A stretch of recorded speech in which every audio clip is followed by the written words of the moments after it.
மயிலாப்பூர் முண்டகக்கண்ணி நதிக்கரை கோவில்கள்ல மயிலாப்பூர் பீச் பக்கமா இருக்கிற அழகான க்ஷேத்திரம்.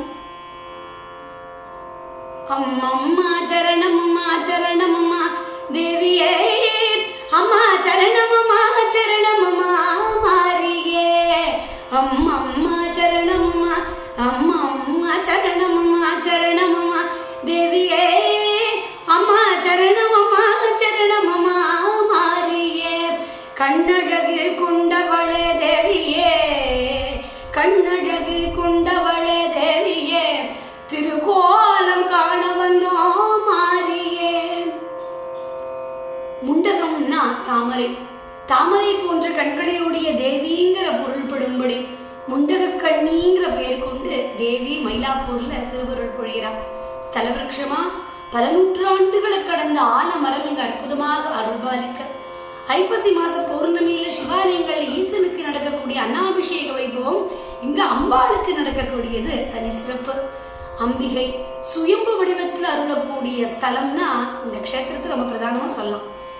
காலை 6 மணியிலிருந்து 11 மணி வரைக்கும் அபிஷேகத்தின் போது மட்டுமே இந்த சுயம்பு வடிவை நாம தரிசனம் பண்ண முடியும்.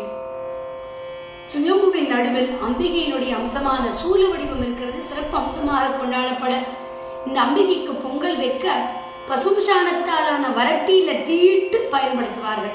அதுக்கப்புறம் இந்த சாம்பல் திருநீர் பிரசாதமா பக்தர்களுக்கு கொடுக்கப்பட, கருவறையில அம்மனுக்கு சமர்ப்பித்த வேப்பிலை, மஞ்சள், எலுமிச்சை மற்றும் தீர்த்தம் எல்லாம் பிரதான பிரசாதங்களா இருக்க, யாரும் ஆகி நின்றாய் காளி எங்கும் நீ நிறைந்தாய், யாரும் ஆகி நின்றாய் காளி எங்கும் நீ நிறைந்தாய், தீது நன்மையல்லால் தாயே தெய்வ லீலை என்றோ போதைந்துமானாய் காளி பொறிகளைந்துமானாய், துன்பம் நீக்கி விட்டாய் காளி தொல்லை போக்கி விட்டாய். கருவறை சந்நிதியினுடைய முகப்புல சப்த மாதர்களும் தத்தமுடைய வாகனங்கள்ல வண்ணச்சுதிய வடிவத்துல அற்புதமான காட்சி கொடுக்க, ஆடி மாச கடைசி வெள்ளிக்கிழமை 1008 மலர்கூட அபிஷேகம் கோலாகலமா இங்க நடக்கும்.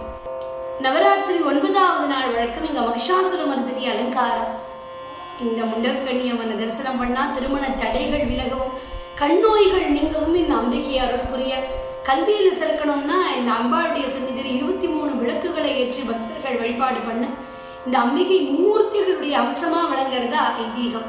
கருவறைக்கு பின்னாடி இருக்கிற மரத்துல நாகப்புற்றும் நாக சந்நிதியும் இருக்க, புற்றுக்கு வழிபட நாகதோஷம் நீங்க க்ஷேத்திரம்.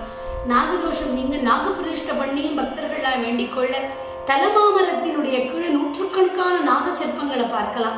பிரகாரத்துல வசந்த மண்டபத்துல உற்சவ அம்பிகை சிம்மாசனத்துல அமர்ந்து அருள்பாலிக்க, பிரகார வலம் வரும்போது சப்த கண்ணீரும் லிங்க வடிவத்துல அருள, அவர்களுக்கு 2 பக்கத்திலையும் ஜமதக்னி முனிவரையும் பரசுராமரையும் நம்ம தரிசனம் பண்ணலாம். பிரார்த்தனையா வேப்பஞ்சேரி அணிந்து சந்நிதிய பிரதட்சணம் பண்ணி தங்கரதம் இழுக்கிறது இதெல்லாம் பரிகாரங்களாக கொள்ளப்பட, மேற்கூரை ஓலைகளால வேயப்பட வருஷத்துக்கு ஒரு முறை ஓலைகளை மாற்றுவார்கள். இந்த மேல்கூரையை நாகம் ஒன்று காவல் காக்கிறதா ஐதீகம்.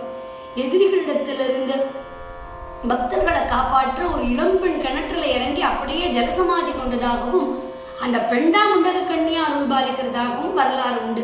சென்னை மயிலாப்பூர்ல கச்சேரி சாலையில காவல் நிலையம் அருகே இருக்கக்கூடிய இந்த க்ஷேத்திரத்தை அவசியம் நாம் தரிசனம் பண்ணணும்.